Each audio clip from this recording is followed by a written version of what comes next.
What's the first thing you think of when you hear the word soda? For billions of people, it's Coca-Cola. That iconic red and white script is more than just a logo, it's a global symbol. But have you ever wondered how a simple sugary drink became one of the most powerful brands on the planet? It's not just about the taste, it's a story of genius business strategy, relentless marketing, and a few clever tricks that have kept Coke at the top for over a century. Today, we're going to pop the cap on the secrets behind Coca-Cola's incredible success. It all started back in 1886 with a pharmacist named John Pemberton. He wasn't trying to create a global beverage empire. He was just mixing up a new patent medicine. The original formula even contained, well, let's just say it had some ingredients you won't find on the label today.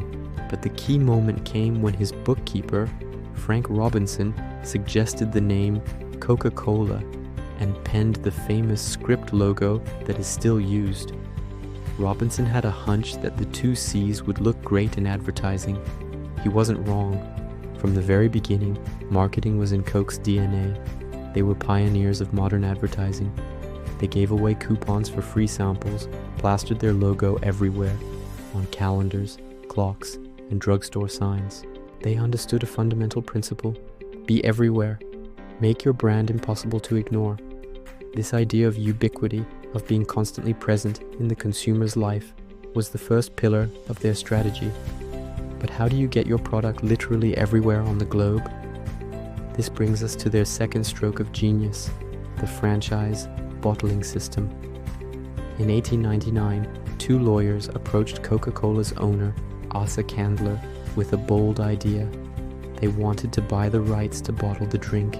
Candler, who saw Coke primarily as a fountain drink, sold them the national bottling rights for the grand sum of just $1. He probably thought he got the deal of a lifetime.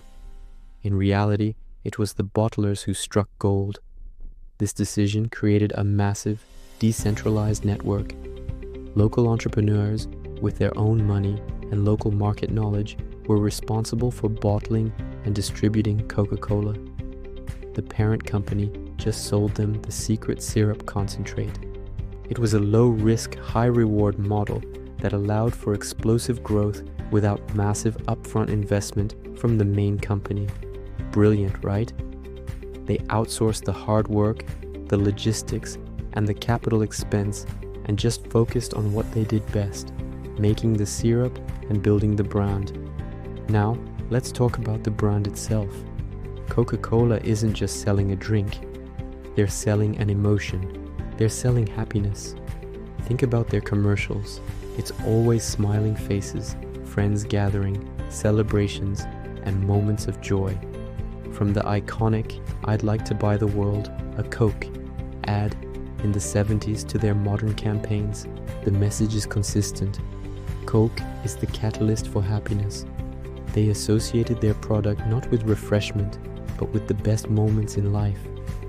This emotional branding is incredibly powerful. It builds a connection that goes far beyond taste. You're not just buying a soda, you're buying a little piece of that happy feeling. And they've been masters of keeping the brand consistent. While the world changed dramatically over 130 years, Coke's core identity remained remarkably stable. The logo is virtually unchanged. The bottle shape is iconic. Even the color red is synonymous with the brand. This consistency builds trust and recognition. In a fast-changing world, Coca-Cola feels familiar, reliable, almost like an old friend. Of course, you can't talk about Coca-Cola without mentioning the competition. The Cola Wars with Pepsi in the 80s were legendary. Pepsi launched the Pepsi Challenge, a blind taste test where more people supposedly preferred Pepsi. It was a direct attack, and it worked.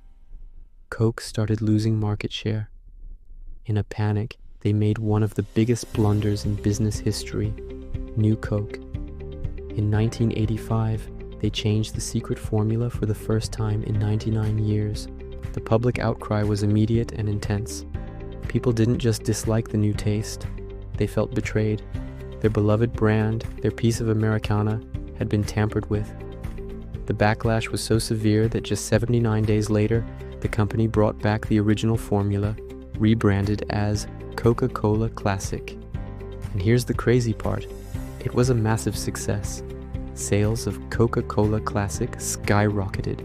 Some people even think the whole New Coke fiasco was a brilliant 4D chess marketing ploy to remind people how much they love the original. While the company insists it was a genuine mistake, it had an unintended positive effect. It reignited the public's passion for the brand and made them realize they had taken Coca-Cola for granted. The lesson was clear: don't mess with a classic. So how does Coke stay on top today? The strategy has evolved. First, diversification. While the classic red can is still the king, the Coca-Cola Company is a massive beverage portfolio. They own Minute Maid, Dasani, Vitamin Water, Smart Water, Powerade, Costa Coffee, and hundreds of other brands. If you're drinking something that isn't tap water, there's a good chance they made it. This strategy protects them from changing consumer tastes. As people move away from sugary sodas, Coca-Cola is already there, waiting with a healthier alternative. They're not just a soda company anymore, they're a total beverage company. Their global strategy is also a masterclass in adaptation. The core brand message of happiness is universal, but the execution is local. This is called glocalization. They tailor their marketing, and sometimes even their products, to fit local cultures. They sponsor local festivals, use local celebrities in their ads, and create campaigns that resonate with the specific values and traditions of each country. They think globally, but act locally. This allows the brand to feel both like a huge international icon and a familiar part of the local community at the same time. And finally, their supply chain is a modern marvel. Getting a cold Coke into the hands of someone in a remote village in Africa or a bustling city in Asia requires an unbelievable level of logistical expertise. Their distribution network is one of the most extensive in the world, more widespread than even some aid organizations. The saying goes that you can find a Coca-Cola almost anywhere on Earth, and it's largely true. This incredible reach is a massive competitive advantage. It's one thing to have a great product, it's another to be able to get it to billions of potential customers reliably and efficiently. So, to sum it all up, what's the secret recipe for Coca-Cola's business success? It's not just one thing, it's a powerful cocktail of ingredients mixed over a century. It's a foundation of relentless early marketing. It's the genius franchising model that enabled rapid, low-cost expansion.